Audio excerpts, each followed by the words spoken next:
बातमी बीडमधून आहे। बीडमध्ये थेट पालकमंत्र्यांच्या हस्ते शेतकऱ्यांना पीक विम्याचं वाटप करण्यात आलं, परंतु याच पीक विम्यासाठी शेतकऱ्यांना सध्या बँकांचे उंबरठे झिजवावे लागतात। बीड जिल्ह्याला एकूण 965 कोटींचा पीक विमा मिळालाय, मात्र हे पैसे काढण्यासाठी गेल्या 3 ते 4 दिवसांपासून शेतकऱ्यांना बँकांमध्ये चक्रा माराव्या लागतात। पैसे संपलेत, दुपारी या, साहेब मुख्य शाखेत गेलेत, अशी अनेक कारणं बँकेचे कर्मचारी शेतकऱ्यांना सांगतात। त्यामुळे शेतकऱ्यांनी संताप व्यक्त केला आणि पीक विमा लवकरात लवकर मिळावा अशी मागणीही केली आहे।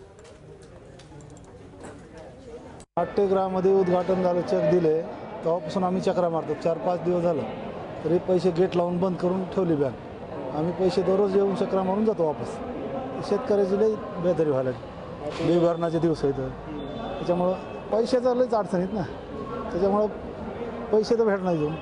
मी 3 दिवस झालं चक्रा मारतो। काल माझी स्लिप घेऊन परत वापस दिली त्यांनी, आता पैसेच नाही म्हणून सांगितलं होतं। एवढं आज परत आलोय, पेमेंट संपलंय म्हणजे त्या लोकांना वाटले काल परत स्लिप घेतलेले वापस दिले त्यांनी।